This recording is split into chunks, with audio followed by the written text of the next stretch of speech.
Hello everyone. तो आज मैं बहुत ही इम्पॉर्टेंट टॉपिक आपके साथ शेयर करना चाहती हूँ।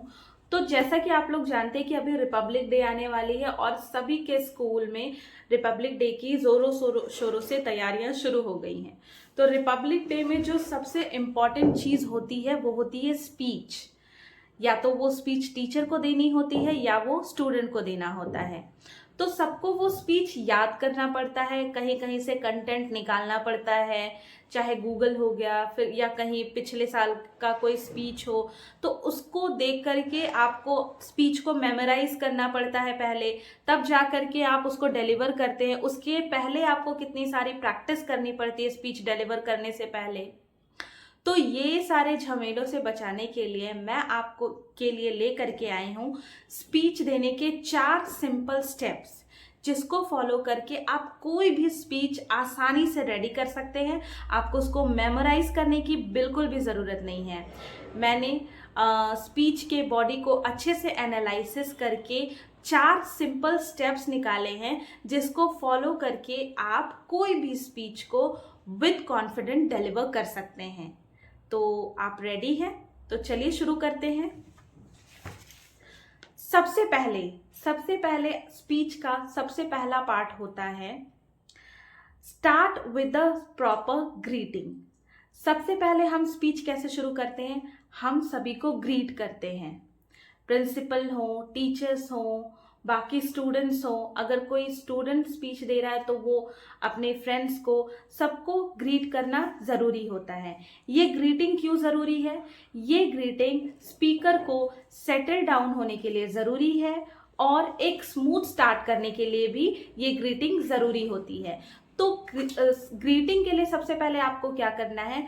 Stand straight, smile and speak slowly and confidently. जब आपकी शुरुआत अच्छी होगी, आपका स्पीच बिल्कुल सक्सेसफुल होगा। Second step we have introduce the importance of the day.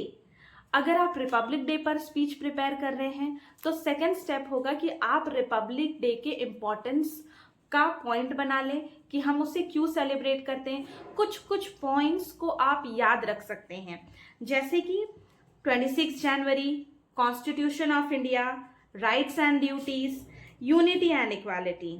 इससे क्या पता चलता है कि जो स्पीच दे रहा है वो इसको समझता है, उसके समझ से वो स्पीच दे रहा है, ना कि वो याद करके स्पीच को डिलीवर कर रहा है। इससे आपका भी कॉन्फिडेंस बूस्ट होगा और सुनने वालों को भी स्पीच अच्छा लगेगा। Next step we have add a message और वैल्यू। स्पीच, अगर आप स्पीच तैयार कर रहे हैं, इंपॉर्टेंस के बाद आपको उस स्पीच का मैसेज और वैल्यू पता होना ज़रूरी है। अपने ऑडियंस को भी वो मैसेज और वैल्यूज़ बताना ज़रूरी है।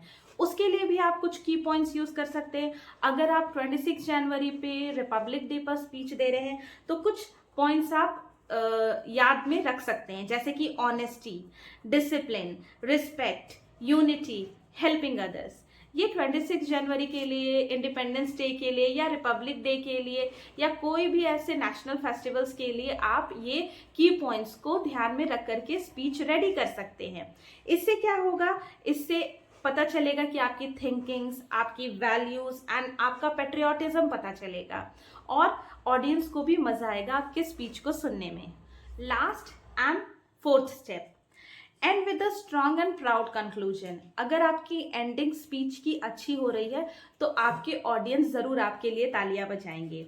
उसके लिए आपको एक प्रॉमिस वाला कुछ सेंटेंस बोलना होगा, कुछ पेट्रियाटिक स्लोगन आपको ऐड करने होंगे और लास्ट में सारे ऑडियंस को थैंक यू बोल करके ये स्पीच को ख़त्म करना है।